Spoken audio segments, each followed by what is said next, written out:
Ayan. Yan. Hi, Cedric. Hello, Uno. So, pag-usapan natin ngayon ang issue ng flood control.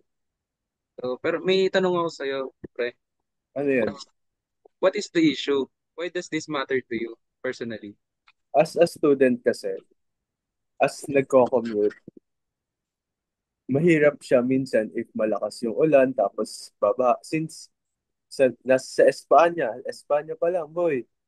Alam mo na paano yung baha dyan, di ba? Kaya, as a student, malaking, alam mo yung mahirap sa isang estudyante bilang isang commuter din na nakikita natin habang tayo bumabiyahe, bumabaha, kahit malakas yung ulan, ay habang malakas yung ulan, ganun. So, as a young Filipino, how do you see your role in helping solve this issue? As a student again, I will join a community like tree planting, uh, mga ganun. Tapos sa program na yung sa trash, like isi-segregate ng maayos, tapos like tutulong sa mga community service para mapanatiling okay yung lugar na alam nating prone sa flood. Dahil, ano nangyari, boy? Bakit ganito kasi ang nangyari? Madami naman palang pondo. Bakit hindi nila inano para doon? Which Catholic's social teaching or Philippine development plan best connect to this issue and why? So, nagko-connect siya sa care for the environment. Like, kasi sa mga communities, nagbi-build sila talaga ng group.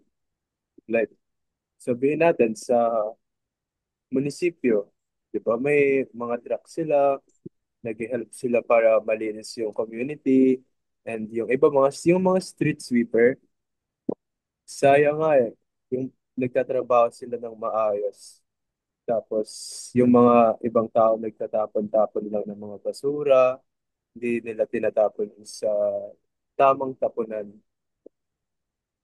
Ayun. So, reflecting on Mark Wilson Chua's legacy, what small but meaningful action can you take online or in your community to be part of the solution? According to Mark Chua, courage and commitment to what is right. We can do our part through simple actions. Like, ayun nga, itatapon natin ng mabuti yung basura, tapos mag-join tayo sa cleaning community and magbibigay tayo ng effort para sa community. And kahit sa community naman yun, para, alam mo yun, mapanatili natin yung community natin na maayos. Alam natin kahit malakas yung ulan, hindi agad babaha.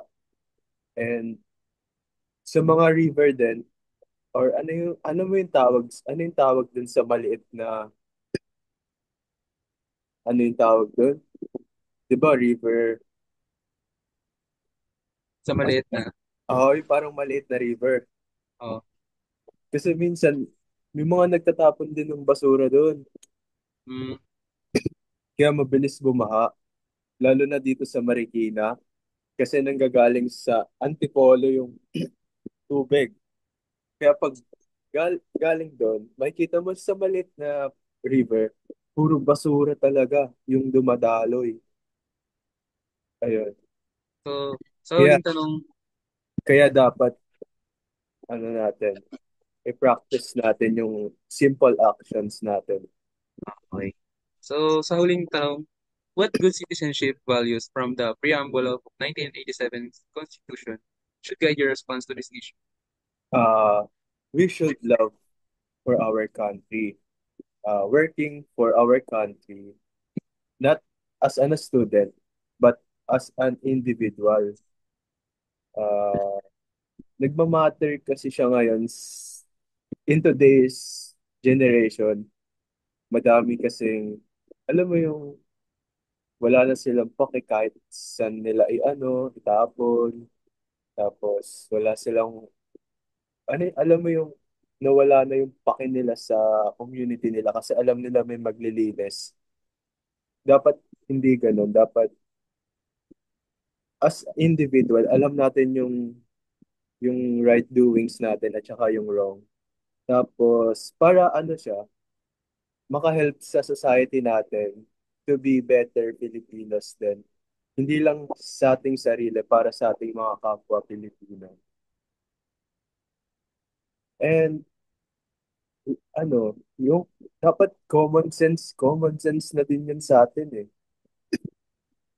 'Di ba? Mga ganong bagay. Oo, dapat alam na natin yung gagawin pag ganun. Lalo na yung ano, ganito, ano yun? Yung ganito, candy, tingnan mo saan ko tinatapon, dito lang. Di ba? Hindi ko din masabi na ganun ako kasi di ko naman siya tinatapon sa labas. Dito lang.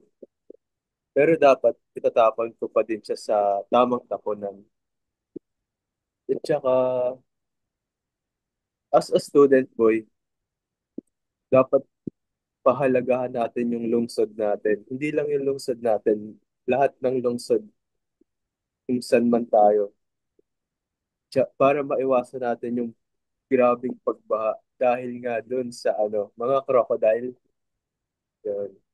Kasi mahirap solusyonan ngayon yung flood kasi wala nang budget. Kaya dapat bilang isang individual, makitulong, makiisa tayo sa mga gawain para upang manatili ang yung alam mo yung safe ba? Safe. Yung community. Dapat makaisa tayo doon. Tapos sali tayo sa mga activities, sa tree planting, yung sa segregate materials. Tapos, alam mo yung ano, may ano kasi dito sa community namin, dito sa Marikina, yung ano, Hakot Koyagot. Hindi ako familiar pero ano, Ano yun, yung mga nakakalat na mga, alam mo na, yung table, ano yun, parang i-separate parts nila, tapos isasakay sa truck para hindi lang nakakalat sa labas.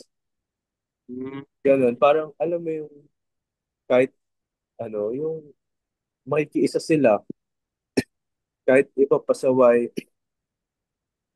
yung iba nagtatapon ng mga babasagin, tapos mga basurang hindi mo alam. And nakalagay lang doon for ano, yung reuse, recycle, mga ganon. Pero yung iba naglalagay ng hindi para doon. Dapat masolusyonan yun dito sa amin. Ayun, boy. So, ayun nga. Sana may naging insights ka sa sinabi ko. Sana ikaw din, boy, ganun din gawin mo sa community nyo. mm. Makiisa ka, makitulong ka. Huwag ka maging pasaway. Salamat sa mga naging opinion mo. Salamat din, boy.